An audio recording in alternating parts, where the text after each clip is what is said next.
శుక్లాం బ్రహ్మ విచారసార పరమామాద్యాం జగద్వ్యాపినీం వీణా పుస్తకధారిణీం అభయదాం జాడ్యాంధకారాపహాం హస్తే స్ఫాటికమాలికాం విదదతీం పద్మాసనే సంస్థితాం వందే తాం పరమేశ్వరీం భగవతీం బుద్ధిప్రదాం శారదాం. శ్రీ మహాగణాధిపతయే నమః. శ్రీ మహాసరస్వత్యై నమః. శ్రీ గురుభ్యో నమః. రవి గోచారము అనగా రవి రాశి మారుతూ ఉన్నటువంటి సమయం లోపల ద్వాదశ రాశులలో జన్మించినటువంటి వారికి ఫలితాలు ఎలా ఉండబోతున్నాయి అంటే రాశి పరంగా, జన్మరాశి పరంగా సూర్యుడు సంచరిస్తున్నటువంటి రాశిని ప్రధానంగా తీసుకున్నట్టయితే ఇలాంటి ఫలితాలు ఉంటాయి అనేటువంటి విషయమే రవి గోచారము అని అంటాం మనం.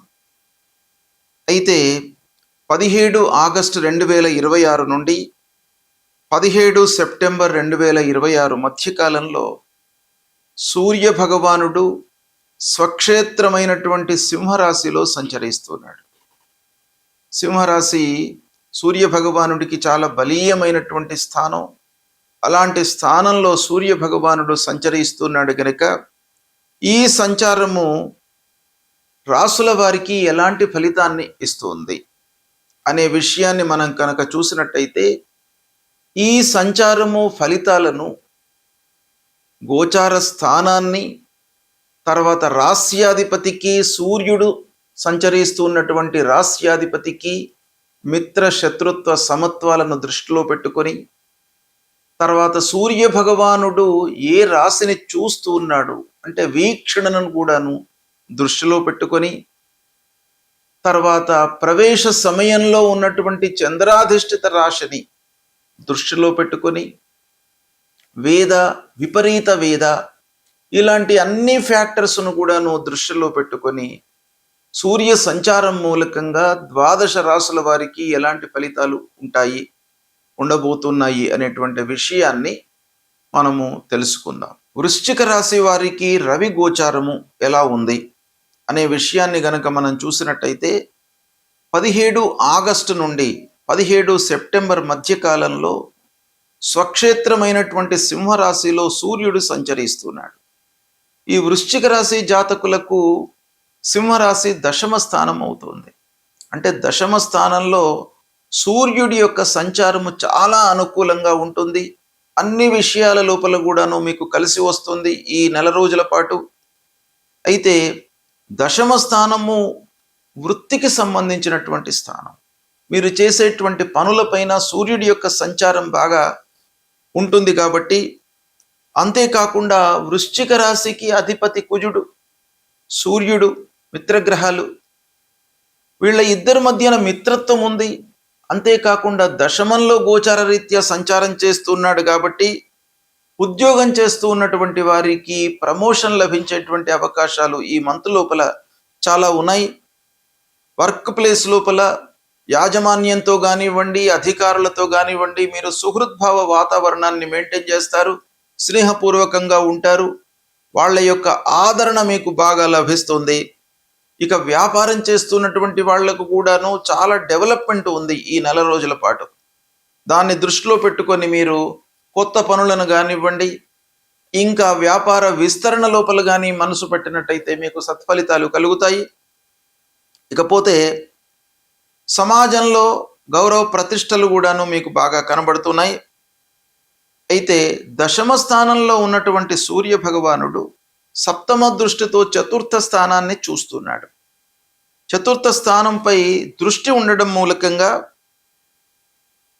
ఇంటి లోపల చిన్నపాటి మనస్పర్ధలు, అభిప్రాయ భేదాలు కలిగేటువంటి సూచనలు ఉన్నాయి. ఇకపోతే సువర్ణమూర్తిగా సంచారం చేస్తున్నాడు. ఇది చాలా శుభప్రదమైనటువంటి సంచారం కనుక ఓవరాల్గా చూసినట్టయితే ఈ సమయం లోపల మీరు తల్లిదండ్రులను గౌరవిస్తారు, వాళ్ళ యొక్క ఆశీస్సులను తీసుకుంటారు. తర్వాత ప్రభుత్వ పనులు చేస్తున్నటువంటి వారికి ఈ సమయం చాలా అనుకూలంగా ఉంటుంది.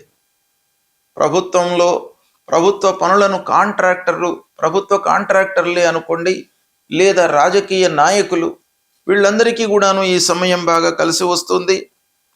శ్రమకు తగినటువంటి ప్రతిఫలము ఈ సమయంలో ఉంది. దీన్ని సద్వినియోగపరచుకోండి. రవి గోచారము అంటే రవి సంచారం మూలకంగా మనకు కలిగేటువంటి ఫలితాలు చాలా ముఖ్యమైనటువంటివి. రవి ప్రధానమైనటువంటి గ్రహము. 9 గ్రహాల లోపల సూర్య భగవానుడికి అత్యంత ప్రాధాన్యత ఇచ్చారు ఫలిత భాగం లోపల.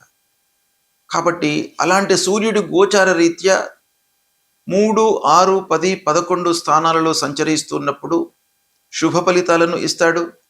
అంతేకాకుండా రాస్యాధిపతికి, సంచారం చేస్తున్నటువంటి రాశి అధిపతికి మిత్రత్వం ఉన్నట్టయితే కూడాను కొన్ని విషయాలలో మంచి ఫలితాలు జరుగుతాయి. అంటే ఈ గ్రహము సంచరిస్తున్నటువంటి సమయంలో స్థానాన్ని బట్టి మిగతా స్థానాలలో ఒకవేళ పాపగ్రహాలు కానీ ఉన్నట్టయితే తదనుగుణంగా వేద గోచారము, వేద ఫలితం అనేటువంటిది ఉంటుంది. కనుక వీటన్నిటిని కూడాను దృష్టిలో పెట్టుకొని చూసినట్టయితే ప్రతికూల స్థానాలలో సంచరిస్తున్నప్పుడు సూర్య భగవానుణ్ణి అనుగ్రహం చేసుకోవడానికి, అంటే మంచి ఫలితాలను ఇవ్వడానికి, దుష్ప్రభావము లేకుండా ఉండడానికి మనం పరిహారాలు చేసుకోవాలి. అందులో సూర్య భగవానుడు ఆరోగ్య ప్రదాత, ఆరోగ్యమే మహాభాగ్యము, అన్నిటికీ కూడాను మూల కారణం. కాబట్టి ఆరోగ్య సమస్యలు రాకుండా ఉండడానికి, మానసికంగా ఒక స్థితి లోపల ఉండడానికై సూర్య భగవానుడికి ప్రతినిత్యం కూడాను మీరు అర్ఘ్య ప్రదానం చేయండి.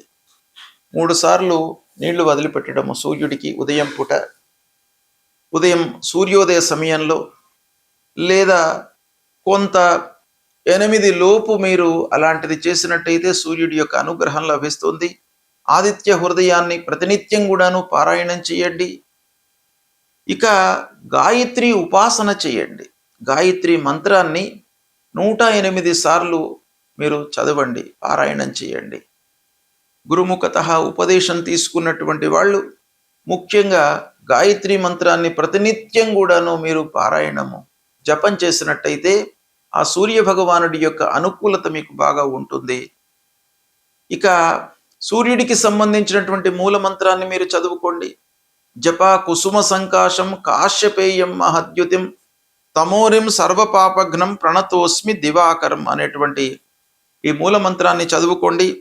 అంతేకాకుండా సూర్యుడికి సంబంధించినటువంటి దానము ఇవ్వండి. సూర్యుడికి ముఖ్యంగా గోధుమలు శాస్త్రంలో చెప్పబడి ఉన్నాయి. కాబట్టి గోధుమలు, ఎర్ర వస్త్రము ఇవి దానంగా ఇచ్చినట్టయితే సూర్య భగవానుడు సంతోషించి మీకు అనారోగ్య సమస్యలు రాకుండా మిమ్మల్ని కాపాడుతాడు. కాబట్టి ఇవి చెయ్యండి, సంతోషంగా ఉండండి. శుభం.